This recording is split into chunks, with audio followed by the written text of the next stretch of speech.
ಜನವರಿ 30ರಂದು ಅಮೃತಾ ಅಂಜನ್ ತೆರೆಗೆ. ಈ ಹಿಂದೆ ಅಮೃತಾಂಜನ್ ಎಂಬ ಕಿರುಚಿತ್ರ ಮಾಡಿ ಗಮನ ಸೆಳೆದಿಟ್ಟ ತಂಡವೀಗ ಅಮೃತಾ ಅಂಜನ್ ಚಿತ್ರದೊಂದಿಗೆ ಮರಳಿದೆ. ಜ್ಯೋತಿ ರಾವ್ ಮೋಹಿತ್ ನಿರ್ದೇಶನದ ಚಿತ್ರ ಜನವರಿ 30ರಂದು ತೆರೆಗೆ ಬರಲಿದೆ. ಚಿತ್ರದ ಹಾಡೊಂದು ಇತ್ತೀಚೆಗಷ್ಟೇ ಬಿಡುಗಡೆಗೊಂಡಿದೆ. ರಾಜ್ಯಪಾಲರು ಕೇಂದ್ರ ಸರ್ಕಾರದ ಕೈಗೊಂಬೆಯಂತೆ ವರ್ತಿಸಿದ್ದಾರೆ. ಸಿದ್ದರಾಮಯ್ಯ ಕಿಡಿ. ಬೆಂಗಳೂರು: ರಾಜ್ಯಪಾಲರು ಸಚಿವ ಸಂಪುಟ ತಯಾರಿಸಿದ ಭಾಷಣ ಓದದೆ, ಅವರೇ ತಯಾರು ಮಾಡಿದ ಒಂದು ಪ್ಯಾರಾ ಭಾಷಣ ಓದಿ ಸಂವಿಧಾನಕ್ಕೆ ವಿರುದ್ಧವಾಗಿ ನಡೆದುಕೊಂಡಿದ್ದಾರೆ. ಅವರು ಸಂವಿಧಾನವನ್ನು ಉಲ್ಲಂಘಿಸಿದ್ದಾರೆ ಎಂದು ಮುಖ್ಯಮಂತ್ರಿ ಸಿದ್ದರಾಮಯ್ಯ ಕಿಡಿಕಾರಿದರು.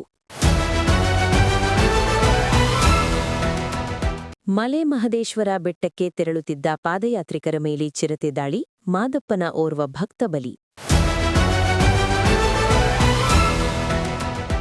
ಅಭಿಷೇಕ್ ಶರ್ಮಾ ಅಬ್ಬರ, ಕಿವೀಸ್ ವಿರುದ್ಧ ಭಾರತ ಶುಭಾರಂಭ.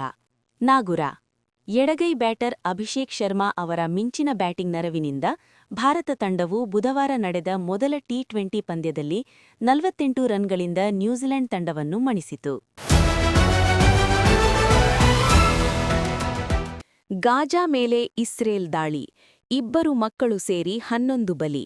ಗಾಜಾದಲ್ಲಿ ಇಸ್ರೇಲ್ ಸೇನೆ ಬುಧವಾರ ನಡೆಸಿದ ದಾಳಿಯಲ್ಲಿ 2 ಮಕ್ಕಳು ಮತ್ತು 3 ಪತ್ರಕರ್ತರು ಸೇರಿದಂತೆ 11 ಮಂದಿ ಮೃತಪಟ್ಟಿದ್ದಾರೆ. ಚಿನ್ನದ ದರ ₹6,500, ಬೆಳ್ಳಿ ₹11,300 ಏರಿಕೆ.